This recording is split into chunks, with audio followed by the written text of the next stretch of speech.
Seja muito bem-vindo à Escola Bíblica Online. Nós adotamos a revista Compromisso e estamos na lição número 10, cujo tema é Está chegando a hora. Com base nos textos bíblicos de Lucas, capítulo 19 e 20, nós vamos trabalhar um pouco esta temática, fazendo uso, naturalmente, do comentário do autor da revista, bem como tecendo alguns apontamentos no decorrer da lição.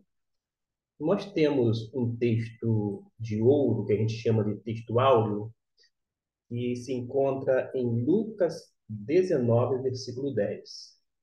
Eu fiz questão de projetar o versículo, porque o mais precioso numa escola bíblica dominical, por exemplo, não é necessariamente a revista que serve apenas como auxílio. O fundamental, o realmente importante é a palavra de Deus. Eis aí a primeira porção da parte de Deus para o seu coração, porque o Filho do Homem veio buscar e salvar o que se havia perdido. A missão de Jesus não é de condenar o homem, até porque o homem sem Cristo, ele já se encontra num estado de condenação e, sobretudo, está completamente perdido, sem direção, sem rumo algum.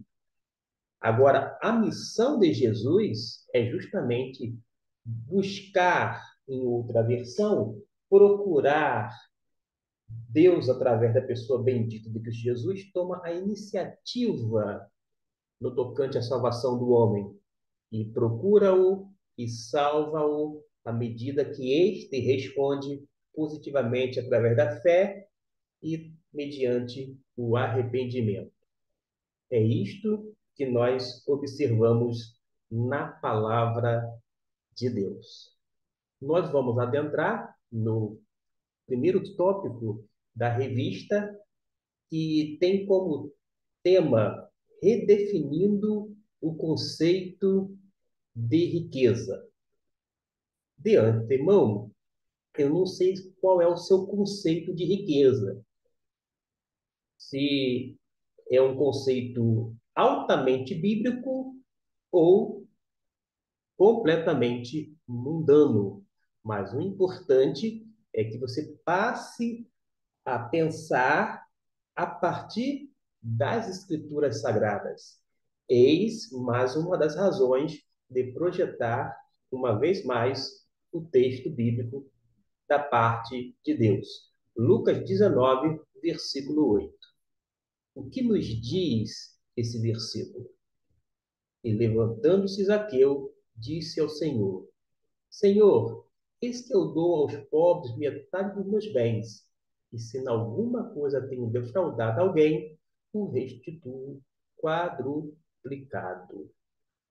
Na história de Zaqueu, narrada no capítulo 19, estamos diante de um homem que aceitou o desafio do jubileu de repartir sua fortuna com os outros e se propõe a fazer isto com o seu coração contrito, porque diz que ele se levantou e disse ao Senhor: Vê, Senhor, darei aos pobres metade dos meus bens, e se prejudiquei alguém em alguma coisa, eu vou lhe restituir 4 vezes mais. Não se trata de uma distribuição de renda sob algum impulso de ideologia humana, absolutamente. Estamos diante de uma demonstração vívida de um arrependimento que liberou o coração de Zaqueu para o outro, sem qualquer reserva. Zaqueu tomou a decisão que o jovem rico, de acordo com o capítulo 18, versículo 18 a 23, tem a narrativa que mostra que não pagou o preço de tomar porque expulsou o ídolo monetário de seu coração. Ele não fez isto. Aquele jovem ainda continuou aprisionado aos bens materiais, esse apego ao dinheiro. Não há lugar, a gente aprende, para Deus e o dinheiro em nosso coração. O coração que recebe a Cristo Jesus não pode receber mamon, numa alusão a uma divindade alusiva ou atribuída à riqueza, ao dinheiro, e vou colocar como extensão ao poder. Quando a gente aceita Cristo Jesus, a gente deixa-o entronizado na nossa vida, de modo que Ele dá as cartas. Ele é o Senhor nosso e Deus nosso.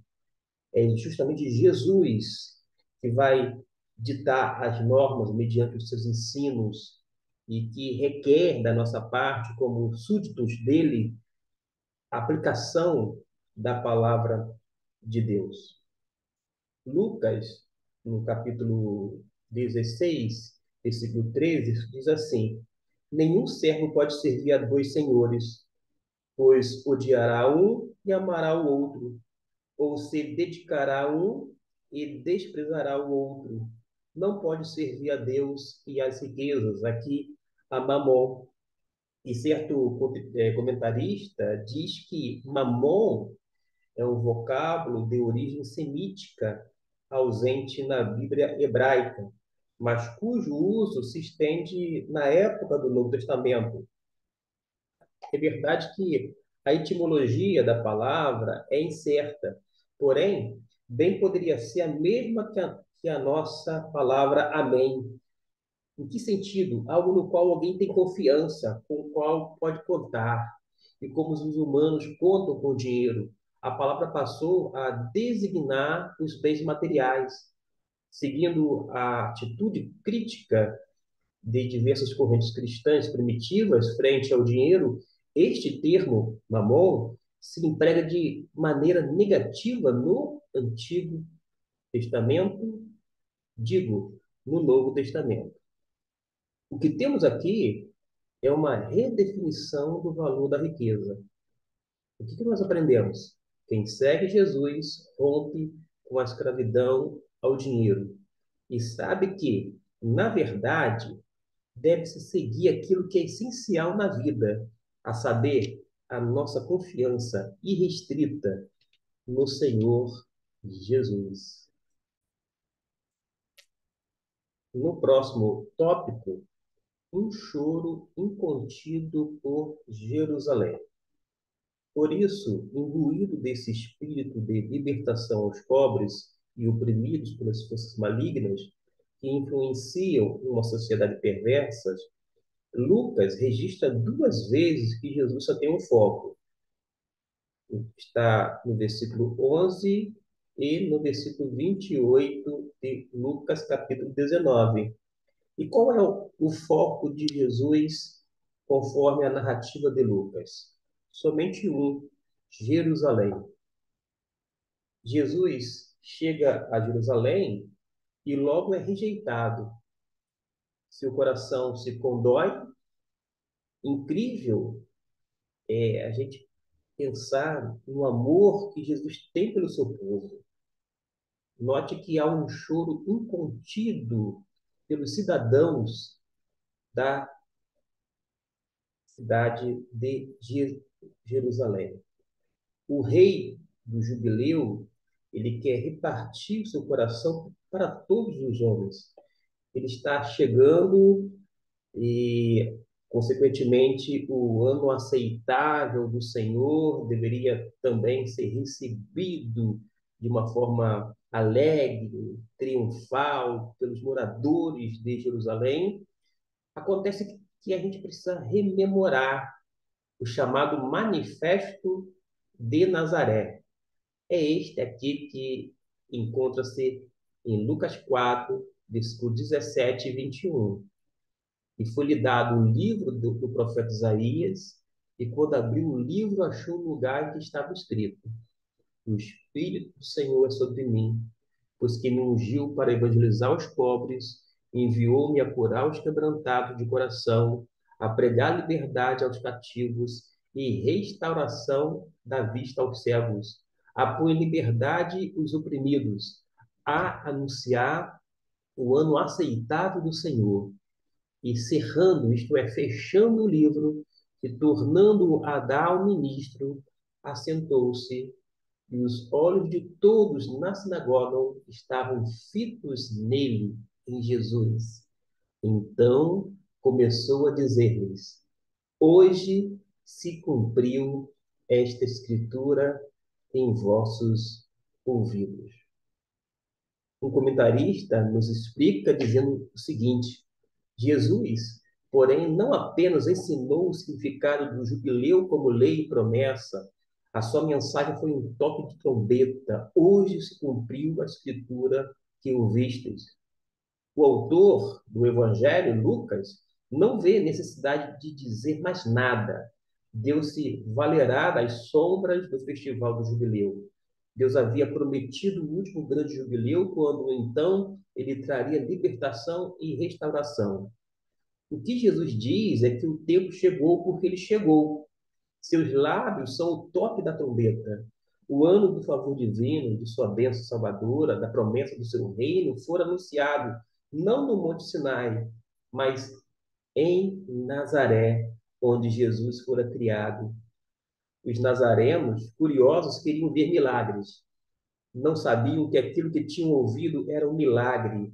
Ali estava o Senhor no meio deles, dizendo-lhes que sua nova ordem havia começado. É o que nós aprendemos na palavra.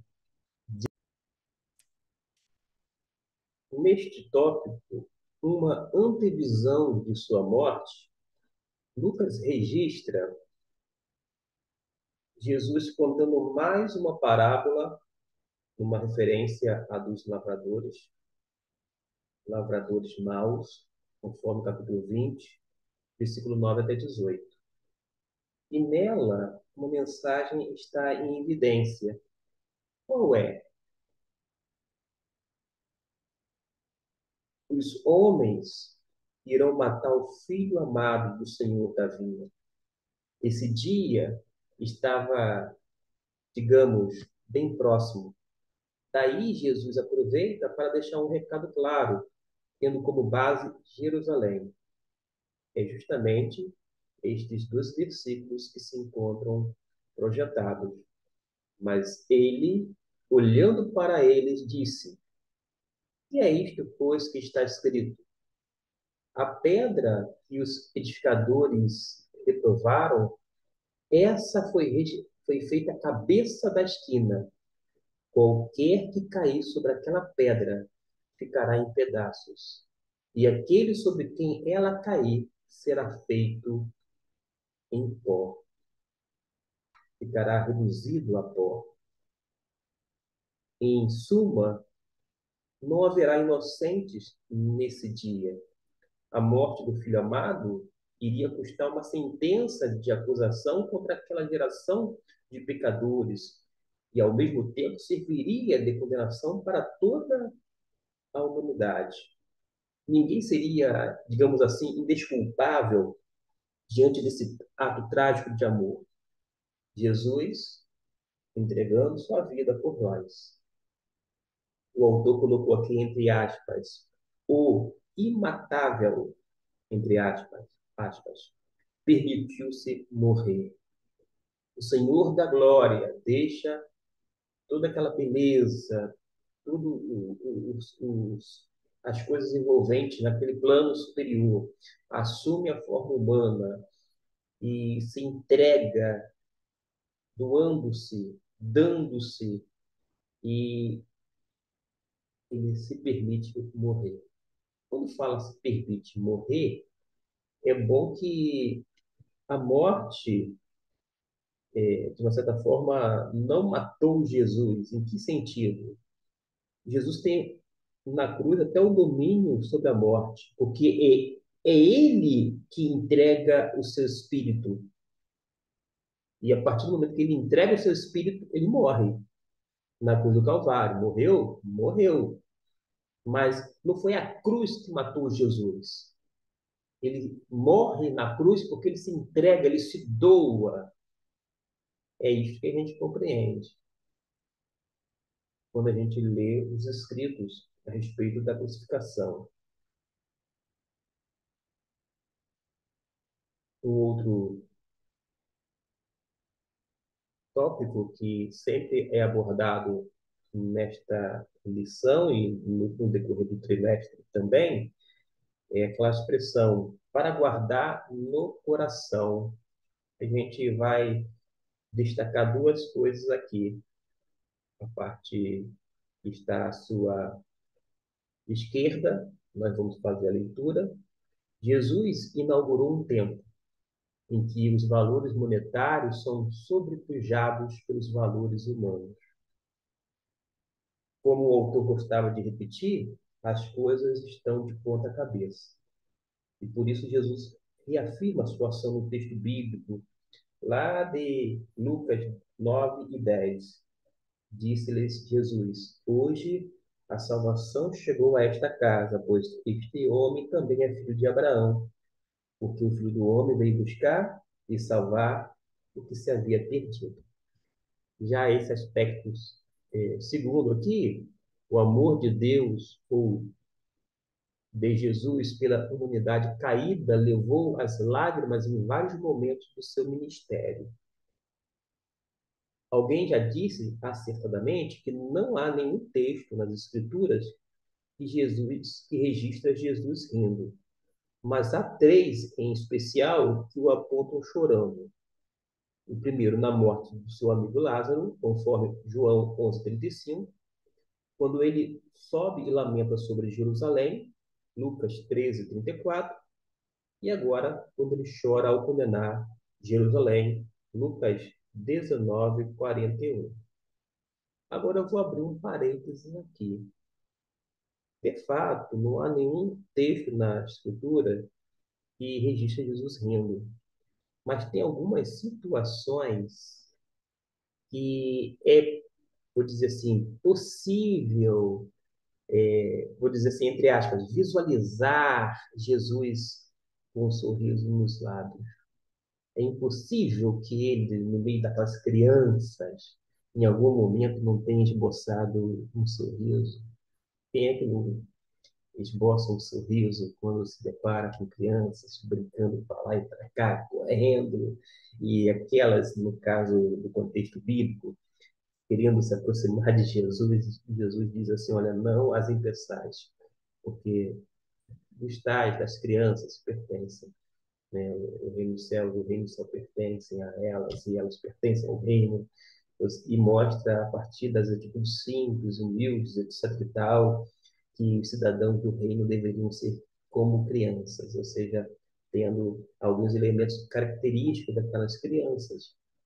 Fecho aqui esse parênteses. Para fim de conversa, e termina sempre assim nesse trimestre, Jesus terá de lidar em sua última semana de vida aqui na Terra, porque o finalzinho da permanência de Cristo aqui na Terra, com os outros temas relevantes ao ponto máximo de sua missão. E quando estivermos refletindo sobre esta última semana, falaremos das feridas de Jesus.